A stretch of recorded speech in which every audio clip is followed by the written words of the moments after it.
Good evening everyone. मैं Varun sir सफलता class में आप सबका स्वागत करता हूं। आशा करता हूं आप सभी स्वस्थ होंगे। और आज के हमारे 11th क्लास का जो टॉपिक है वो है लोकसभा। इससे पहले हम डिस्कस कर चुके हैं राज्यसभा के बारे में। पिछले सेशन में आपको मैं बता चुका हूं कि राज्यसभा क्या होता है, राज्यसभा का संगठन क्या होता है, उसमें चुनाव कैसे होते हैं, कि इनकी राज्यसभा की चुनाव की प्रक्रिया लोकसभा से कैसे भिन्न है, सीटों की संख्या क्या है, सब बता चुके हैं। आज हम बात करेंगे लोकसभा के बारे में, लोकसभा के चुनाव के बारे में, लोकसभा में क्या क्या होता है, सबके बारे में बात करेंगे। लेकिन उससे पहले मैं आपको हमेशा एक ही बात कहना चाहूँगा कि अभी तक आपने अगर सब्सक्राइब नहीं किया अपना कोर्स 10+2 का सफलता ऐप पे, तो फटाफट सफलता ऐप को डाउनलोड करिए और डाउनलोड करके वहाँ से अपना 10+2 ऐप जो है कला संकाय को सब्सक्राइब करिए। वहाँ सभी सब्जेक्ट की क्लास है जो आपकी 2 अगस्त से स्टार्ट होने वाली है। तो आप लोग फटाफट उसमें सब्सक्राइब करें और जुड़ जाएं, और सफलता स्कूल चैनल को भी सब्सक्राइब करें, लाइक और शेयर करें। देखते हैं आज का हमारा टॉपिक है लोकसभा क्या होता है, इसके बारे में। जैसा कि मैं आपको बता चुका हूं कि हमारे देश के संसद में 2 सदन होते हैं, एक राज्यसभा होता है और एक लोकसभा होता है। राज्यसभा को उच्च सदन और लोकसभा को निम्न सदन भी कहा जाता है। दूसरी तरफ लोकसभा को प्रथम सदन और राज्यसभा को द्वितीय सदन भी कहा जाता है। तो हम राज्यसभा के बारे में मैंने आपको बहुत एक्सप्लेन कर चुके हैं पीछे, हम आज लोकसभा के बारे में आपको एक्सप्लेन करेंगे।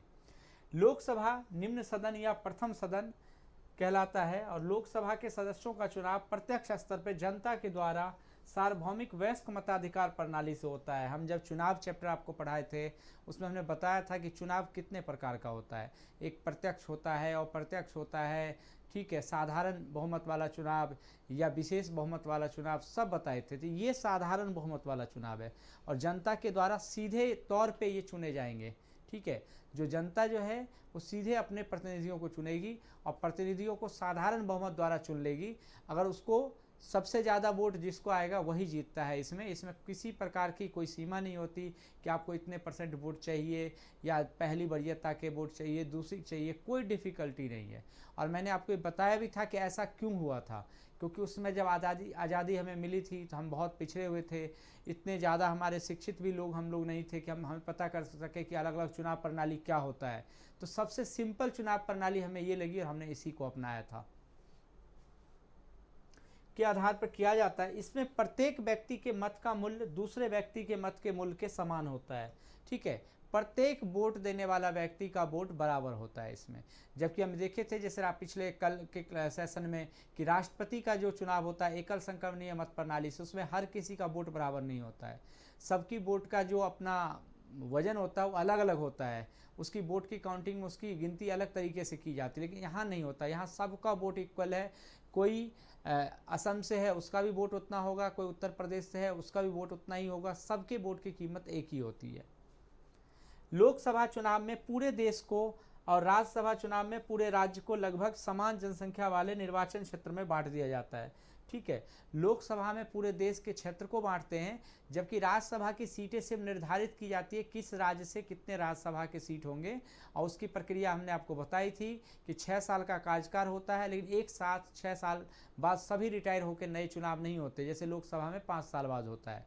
वहाँ पे एक प्रक्रिया है, 1/3 सदस्य हर साल रिटायर होते जाएंगे, उनकी जगह पे नए नए सदस्य आते जाएंगे। लेकिन राज्य के विधानसभा की जो सदस्यों की संख्या है उसके हिसाब से ही वहाँ भी निर्धारित की जाती सीटें। हमारे यहाँ लोकसभा की 545 सीटें हैं, जिसमें 543 सीटों का चुनाव होता है। 2 सीटों पे एंग्लो इंडियन होते हैं।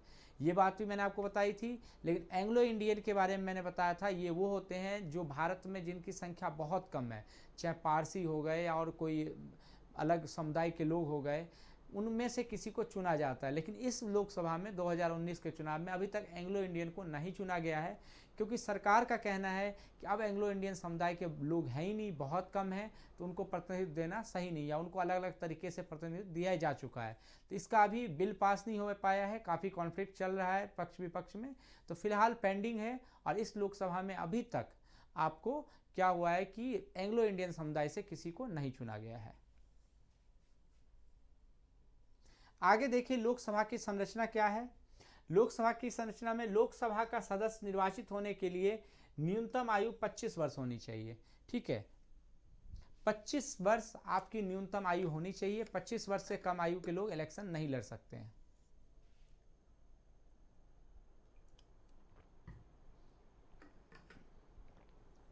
इससे सदस्य को 5 वर्ष के लिए चुना जाता है। मैंने बताया था साधारण तौर पे 5 वर्ष का चुनाव होता है, लेकिन किसी आपात परिस्थिति में 5 साल से आगे भी बढ़ाया जाता है। और बीच में अगर सरकार गिर गई या किसी ने सरकार नहीं बनाया, किसी को बहुमत नहीं है, तो मध्यावधि चुनाव भी होते हैं, बीच में भी चुनाव हो जाते हैं, कभी 2 साल पे भी, कभी 6 महीने में भी, ठीक है। तो चुनाव होते रहते हैं। यदि इसका कोई दल या दलों का गठबंधन सरकार न बना सके तो इसको 5 वर्ष से पहले ही भंग कर दिया जाता है, ठीक है। बता ही दिया मैंने कि चुनाव हुआ, बहुमत किसी को नहीं आया मान लो, तो क्या होगा ऐसी स्थिति में? लोकसभा को भंग कर दिया जाएगा, दोबारा फिर से चुनाव होगा। लोकसभा भंग करने का आदेश प्रधानमंत्री द्वारा राष्ट्रपति को दिया जाता है, जिसको प्रधानमंत्री चुनता है। राष्ट्रपति अगर वो नहीं बहुमत साबित कर पाता है, कल बताए थे मैंने आपको राष्ट्रपति की शक्तियों में, फिर राष्ट्रपति दूसरे पक्ष से पूछता है क्या आप सरकार बनाना चाहते हैं। अगर वो पक्ष भी कहता है कि हमारे पास बहुमत नहीं है, हम सरकार नहीं बनाते हैं, नहीं बना पाएंगे, तो क्या होता है? लोकसभा को भंग कर दिया जाता है और फिर से चुनाव कराया जाता है लोकसभा का। सुंदर कुमार जी गुड इवनिंग, कैसे हैं? इस चुनाव में जनता द्वारा एक सदस्य प्रत्यक्ष तौर पे निर्वाचित होकर आता है। पूरे लोकसभा का एक क्षेत्र होता है, हम अपने सांसद को चुनते हैं, ठीक है। आपका जहां भी आप होंगे, आपका एक संसदीय क्षेत्र होगा, उसका एक नाम होगा, चाहे आपके जिले के नाम पे हो, इलाके के नाम पे, वहां से एक मेंबर आप चुन के भेजते हो संसद में, जो आपको रिप्रेजेंट करता है वहां पे। वर्तमान में लोकसभा में 543 निर्वाचित क्षेत्र हैं और 1971 की जनगणना से अभी तक जारी है। इसको क्या है कि समय समय पे जनगणना के हिसाब से इसको घटा बढ़ा सकते हैं, ठीक है। घटा तो नहीं सकते, जनसंख्या इतनी बढ़ रही, बढ़ा ही सकते हैं, लेकिन 71 की जनगणना के बाद से अभी तक फिर से परिसीमन नहीं हुआ है। लेकिन बहुत जल्दी उम्मीद है कि अब परिसीमन होगा, क्योंकि नया संसद भवन बन रहा है, उसमें सीटों को बढ़ा के बनाया जा रहा है। आपको लोकसभा की सीटें भी बढ़ा रहे हैं, राज्यसभा की बढ़ा रहे हैं, तो जनसंख्या के अनुपात में अब क्या होगा आपको कि ज़्यादा सीटें का इलेक्शन होगा, फिर से परिसीमन होगा, फिर से लोकसभा क्षेत्र की संख्या फिक्स की जाएगी।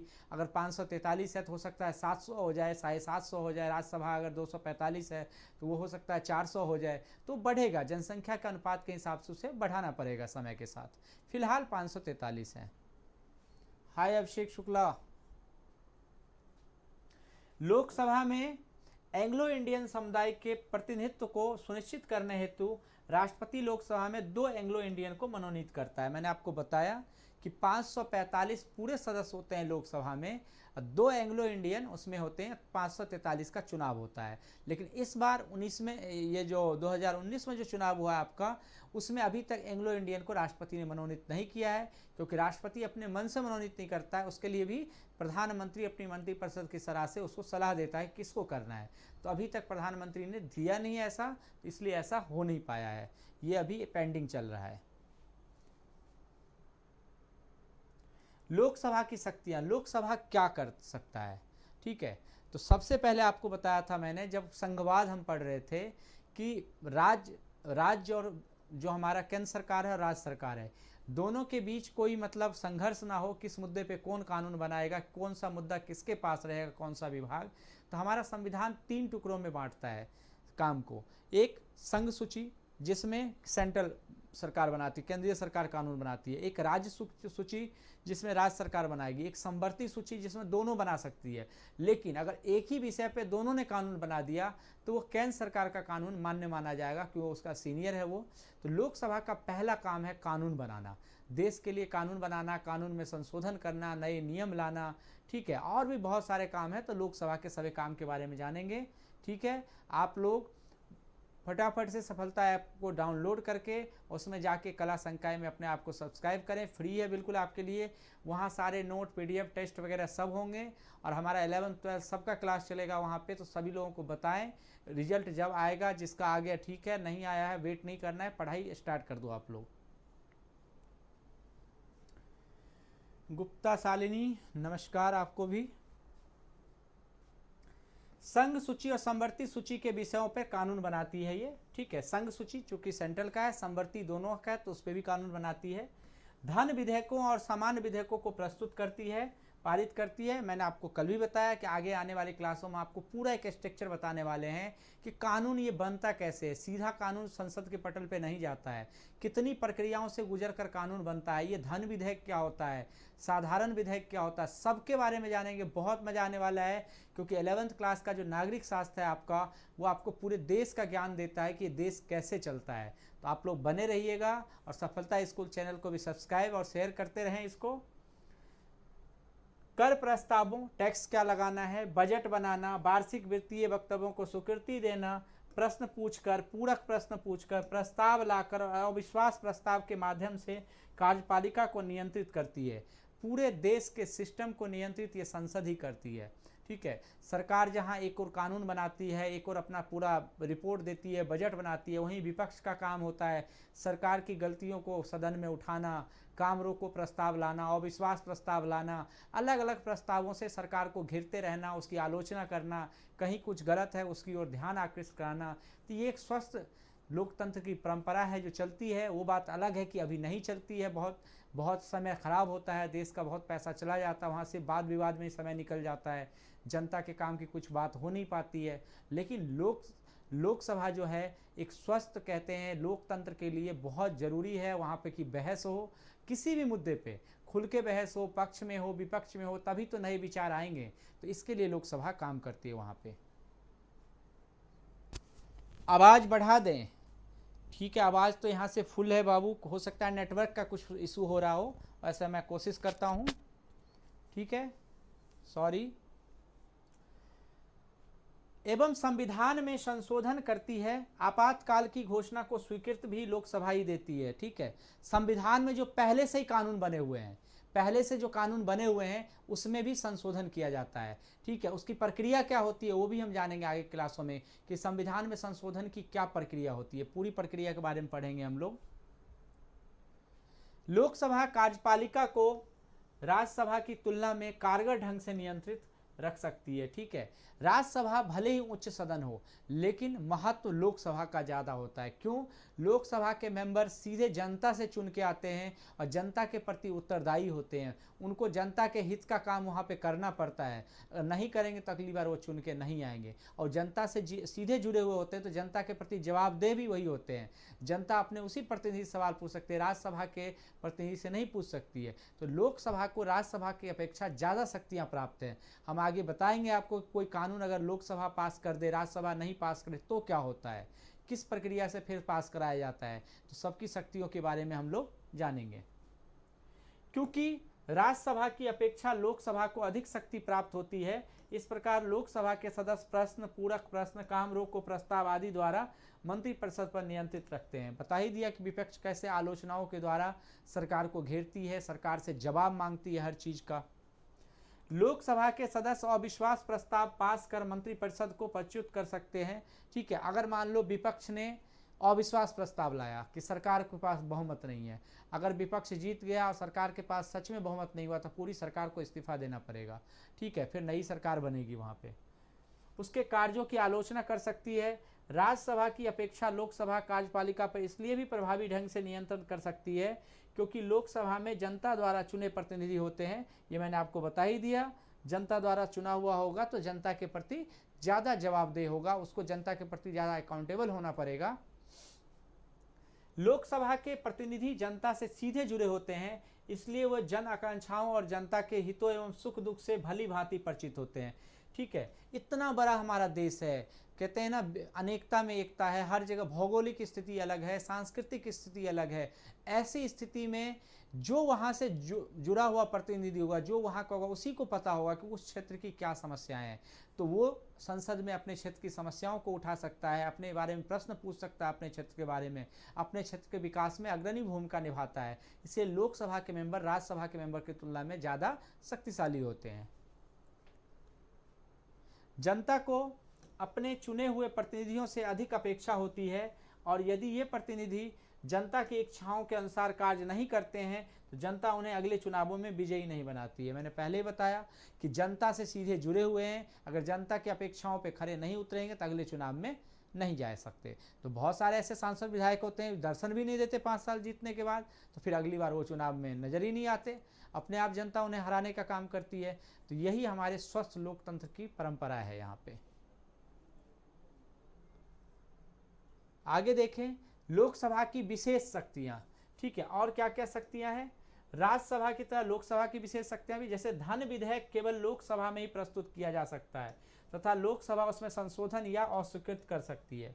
धन विधेयक मतलब पैसों से संबंधित जो भी कानून होगा वो लोकसभा में ही पहले आएगा, और विधेयक साधारण विधेयक राज्यसभा में भी पहले आ सकता है, जरूरी नहीं है कि लोकसभा में आए। ऊपर से अगर धन विधेयक को लोकसभा ने पास कर दिया तो राज्यसभा को भी पास करना ही पड़ता है, सिर्फ वो सुझाव दे सकता है, ठीक है। तो इसलिए लोकसभा महत्वपूर्ण है। मंत्रिपरिषद केवल लोकसभा के प्रति उत्तरदायी रहती है, यह केवल लोकसभा में बहुमत के समर्थन से सत्ता में बनी रह सकती है, ठीक है।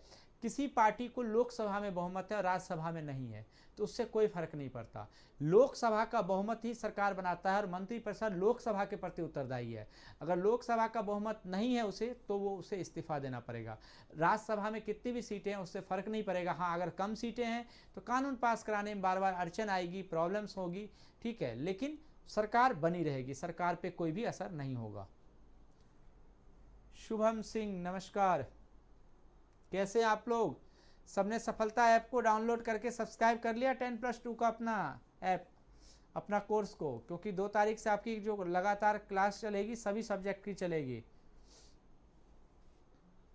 अतः राज्यसभा केवल सरकार की आलोचना कर सकती है, उसे हटा नहीं सकती है, क्योंकि उसे जनता नहीं बल्कि विधायक चुनते हैं, ठीक है। ये इंपॉर्टेंट है क्योंकि जनता जिसे चुन के भेजती है उसमें ज़्यादा शक्ति होती है, इसीलिए लोकसभा चाहे तो सरकार गिरा सकती है लेकिन राज्यसभा सिर्फ आलोचना कर सकती है, सरकार को गिरा नहीं सकती है। आगे देखते हैं, संविधान द्वारा अपनाई गई लोकतांत्रिक व्यवस्था में अंतिम शक्ति जनता के पास होती है और लोकसभा के सदस्य प्रत्यक्ष रूप से जनता के द्वारा चुने जाते हैं। अतः सरकार व वित्त पर लोकसभा का नियंत्रण स्थापित होता है। वही बातें जो मैं आपको बार बार कह रहा हूं कि लोकसभा क्यों इतना महत्वपूर्ण है, क्यों? क्योंकि जनता के द्वारा चुने जाते हैं। क्योंकि हमारा लोकतंत्र क्या है? जनता का ही तो शासन है, जनता का शासन है, जनता के लिए और जनता के द्वारा ही शासन है, तो जनता ही सब कुछ है इसमें। जबकि अन्य सभी विषयों पर लोकसभा व राज्यसभा की शक्तियां समान होती है, ठीक है। सिर्फ और दूसरे विषय देखेंगे तो वहां पे दोनों की शक्तियां समान होती है। ऐसा नहीं है कि राज्यसभा महत्वपूर्ण नहीं है, राज्यसभा ही महत्वपूर्ण है। राज्यसभा के मेंबर भी कहीं ना कहीं जनता के द्वारा ही चुने गए, लेकिन अप्रत्यक्ष रूप से, क्योंकि जनता ने पहले विधायक चुना है, उन विधायकों ने किसको चुना है? राज्यसभा के मेंबर को, तो अप्रत्यक्ष रूप से उसे चुना गया है।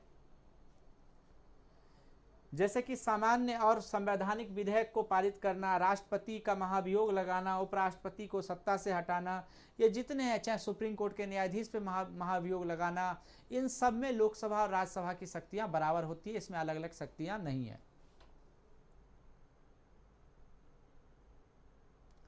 आगे देखते हैं संसद के महत्वपूर्ण कार्य, संसद और क्या क्या करती है, ठीक है, संसद में क्या क्या काम होता है उसके बारे में जानेंगे इसमें हम। तो सबसे पहले कानून का निर्माण करना विधायी कार्य है, ठीक है। विधायी कार्य में कानून का, विधेयक मतलब कानून होता है यहाँ पे, तो कानून का निर्माण करती है ये, ठीक है। सैद्धांतिक रूप से देश अथवा देश के किसी भी भाग के लिए संसद कानून बनाती है। कानून बनाने की सर्वोच्च संस्था होने के पश्चात भी यह कानून को केवल स्वीकृति देने का कार्य करती है। विधायिका द्वारा निर्मित कानूनों की जांच न्यायपालिका करती है, ठीक है। कानून बना सकती है, ठीक है, कानून बन गया, लेकिन अगर कानून मौलिक अधिकार का हनन करता है या संवैधानिक तौर पे गलत है तो न्यायपालिका उस पर नज़र रखती है। न्यायपालिका उस कानून पे रोक भी लगा सकती है, स्टे लगा सकती है, सवाल पूछ सकती है, ठीक है। जैसे कि अभी किसान आंदोलन के बाद ही किसान का जो बिल आया था उस पर अभी स्टे लगा रखा है सुप्रीम कोर्ट ने, तो सुप्रीम कोर्ट को ज़्यादा पावर होता है। कानून से बना सकते हो लेकिन कानून सही है गलत वो परखने का काम न्यायपालिका भी करती है। संसद तैयार विधेयकों और कानूनों को स्वीकृति देने का कार्य करती है और संसद के अन्य निजी सदस्य भी कोई भी विधेयक प्रस्तुत कर सकते हैं, परंतु सरकार के समर्थन के बिना ऐसे विधेयक को पास होना संभव नहीं है, ठीक है।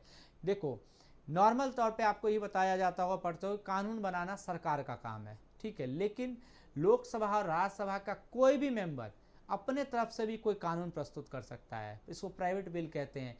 कोई भी प्रस्तुत कर सकता है कि लेकिन वो कानून पास तभी होगा जब आपको सरकार उसका समर्थन करेगी, सरकार सपोर्ट करेगी, क्योंकि बहुमत किसके पास है? सरकार के पास है। कार्यपालिका पर नियंत्रण तथा उसका उत्तरदायित्व सुनिश्चित करना। संसद कार्यपालिका को उसके अधिकार क्षेत्रों में सीमित रखती है और उसके निर्वाचकों के प्रति उसके उत्तरदायित्व को सुनिश्चित करती है। संसदीय प्रक्रिया जब हम जानेंगे कि संसद की अलग अलग समितियों के बारे में, प्रक्रियाओं के बारे में, तो आपको पता चलेगा कि संसद कितना महत्वपूर्ण है। जो ये लोग चुन के आए हैं, या प्रधानमंत्री हैं, या मंत्री हैं, या सांसद हैं, उन पर कैसे नियंत्रण रखती है, कैसे उन्हें याद दिलाते रहती है कि आपका क्या काम है, कहाँ आप गलत हो, कहाँ आप सही हो। तो उनको सारी चीज़ बताई जाती है और अकाउंटेबल बनाती है उन्हें। वित्तीय कार्य। संसद सरकार को शासन, संचालन और अन्य कार्यों हेतु धन उपलब्ध कराती है। पैसों का जितना भी बजट होता है, धन विधेयक होता है, सब कुछ कहाँ? संसद से ही जाता है, खासतौर पे लोकसभा से। तो पैसों का सारा कारोबार आपको संसद से होता है। वो बताती है, नियंत्रण रखती है कहाँ पैसा खर्च करना है, कहाँ कितना खर्च करना है। तो ये सारे बजट वहीं बनते हैं। सरकार कर वसूली के माध्यम से अपने संसाधनों में वृद्धि करती है। संसद कराधान तथा सरकार द्वारा धन प्रयोग पर नियंत्रण रखती है। कहाँ टैक्स हटाना है, कहाँ टैक्स लगाना है, कितना लगाना है, ये सब संसद का काम होता है, संसद के कानून के द्वारा ही होता है। नए कर लगाने संबंधी प्रस्ताव लाने से पूर्व सरकार द्वारा संसद की अनुमति आवश्यक होती है। संसद की वित्तीय शक्तियां उसे सरकार के कार्यों के लिए धन उपलब्ध कराने का अधिकार देती है। ठीक है, संसद जब तक स्वीकृति नहीं देगा तब तक सरकार भी कुछ नहीं कर सकती है। ठीक है, सरकार को भी संसद की स्वीकृति की जरूरत होती है। सरकार को अपने द्वारा खर्च किए गए धन का हिसाब तथा प्रस्तावित आय विवरण संसद को देना पड़ता है। हर साल हमेशा सरकार को बताना पड़ता है कि कितना इनकम हुआ है संसद के पटल पे ही, या आगे क्या खर्च करना है, वो भी कितना खर्चा हुआ उसका भी हिसाब देना पड़ता है। अगर उसमें कोई गड़बड़ी होती है, संसदीय समितियां जांच भी करती है, फिर उस पर केस भी होता है, आरोप प्रत्यारोप भी लगते हैं। देखते होंगे कितने सारे घोटाले का सामने आते हैं। तो ये सारे नियंत्रण के काम संसद करती है, क्योंकि संसद नहीं होगा, उसकी शक्तियां नहीं होगी, तो कोई सरकार चल ही नहीं सकती, बहुत ही निरंकुश हो सकती है सरकार। संसद बजट और वार्षिक वित्तीय के माध्यम से सरकार द्वारा खर्च किए गए धन की तार्किकता को सुनिश्चित करती है कि भाई वो सही, जितना पैसा मांगा था, जिस काम के लिए मांगा था, क्या वहीं पे खर्च हुआ या गलत खर्च हुआ, उसका भी देखती है। प्रतिनिधित्व। संसद देश के क्षेत्रीय, सामाजिक, आर्थिक और धार्मिक आधारों पर भिन्न भिन्न समुदायों के विचारों का प्रतिनिधित्व करती है, क्योंकि संसद ही एक ऐसा जगह है जो मैंने बताया कि अनेकता में विविधता में जो एकता है हमारे देश की, अलग अलग संस्कृति, धर्म को मानने वाले लोग, अलग अलग क्षेत्र के रहने वाले लोग, सबके प्रतिनिधि संसद में ही आते हैं और संसद में अपनी बात रखते हैं। तो संसद पूरे देश को एक करता है, पूरे देश के विचारों को सुनता है, पूरे देश के बारे में वहाँ पर बात होती है। विवाद का मंच। संसद देश से संबंधित मुद्दों पर विवाद का सर्वोच्च मंच होती है। संसद में बिना किसी अंकुश और निर्भीकता से सदस्य अपने देश की समस्याओं पर विचार विमर्श व उनका विश्लेषण किया जाता है। विचार विमर्श की भारतीय लोकतांत्रिक निर्णय प्रक्रिया की आत्मा है। ठीक है, देश में कोई भी घटना हो जाती है, त्वरित रिएक्शन संसद में, अगर वहाँ पे सत्र चल रहा है तो वहाँ संसद में बातें रखी जाती है। आप हमेशा देखते हो किसी न किसी मुद्दे पे वहाँ पे बहस होती है, क्योंकि हर मुद्दा संसद में उठाया जाता है, हर समस्या को उठाया जाता है वहाँ पे। संवैधानिक कार्य। संसद संविधान में संशोधन कर सकती है, बता ही दिया मैंने। और संविधान में संशोधन किन प्रक्रिया के द्वारा करती है हम आगे क्लासों में पढ़ेंगे, जब आपको कानून के बारे में बताएंगे हम। ठीक है, राजेश गिरी नमस्कार, आप लेट से जुड़े हैं, समय से जुड़े। दोनों सदनों की संशोधन संबंधी शक्तियां समान होती है। संशोधन प्रस्ताव दोनों सदनों के विशेष बहुमत से ही पारित होती है। साधारण बहुमत मतलब आधे से एक ज़्यादा भी आ गया तो पास करना, लेकिन संविधान में संशोधन ऐसा नहीं होता, उसमें 2/3 बहुमत की आवश्यकता होती है। तो उसके बारे में जानेंगे कैसे कैसे संशोधन होता है। निर्वाचन संबंधी अधिकार। संसद भारत के राष्ट्रपति और उपराष्ट्रपति का निर्वाचन करता है। ठीक है, उसके बाद भारत के राष्ट्रपति व उपराष्ट्रपति तथा उच्च न्यायालय एवं सर्वोच्च न्यायालय के न्यायाधीशों को हटाने का प्रस्ताव पर भी विचार विमर्श संसद ही करती है। किसी के पे महाभियोग जो लगता है वो संसद में रखा जाता है, उसकी प्रक्रिया क्या होती है वो भी हम आपको बताने वाले हैं आगे आके। Good evening Vipin Yadav ji. ठीक है, तो आगे है संसद में कानून बनाने की प्रक्रिया, जिसके बारे में हम अगले सेशन में बात करेंगे। ठीक है, तो ये था हमारा लोकसभा का स्ट्रक्चर। तो सारी क्लास, सारे सब्जेक्ट के क्लास के साथ हम आ रहे हैं, आर्ट्स के, साइंस के, कॉमर्स के, सब के साथ। तो आप लोग तैयार हो जाइए फटाफट। सफलता ऐप को डाउनलोड करें गूगल प्ले स्टोर से और जाके अपना कला संकाय, विज्ञान संकाय, जिसका जो है फटाफट फ्री है बिल्कुल, कोर्स सब्सक्राइब कर लें। 2 साल तक साथ बने रहेंगे, 11th-12th तक आप हमारे साथ, और सभी नोट, PDF, टेस्ट वगैरह सब वहाँ पे मिलेंगे आपको। आपका स्कूल बंद है, आपके पढ़ाई का अगर लॉस हो रहा है तो वो लॉस बिल्कुल ना हो, हम चाहते हैं, और यहाँ पे आपको सब कुछ मिले। तो आप लोग लाइक करते रहें और 5 स्टार देना ना भूलें सफलता ऐप को, और सफलता स्कूल चैनल को भी लाइक करें, सब्सक्राइब करें और अन्य लोगों को भी बताएं, क्योंकि ज्ञान आप जितना बांटोगे उतना आपका भी ज्ञान बढ़ेगा। सभी बच्चों को बताएं कि हाँ ये कोर्स फ्री में मिल रहा है, घर बैठे आप कोविड में भी यहाँ पढ़ाई कर सकते हो, आपका पढ़ाई का नुकसान नहीं होगा। किसी को कुछ पूछना हो, कोई भी समस्या हो तो कमेंट बॉक्स में आप कमेंट कर सकते हैं, हमसे पूछ सकते हैं। मिलते हैं अगली क्लास में एक नए टॉपिक के साथ। जय हिंद, जय भारत।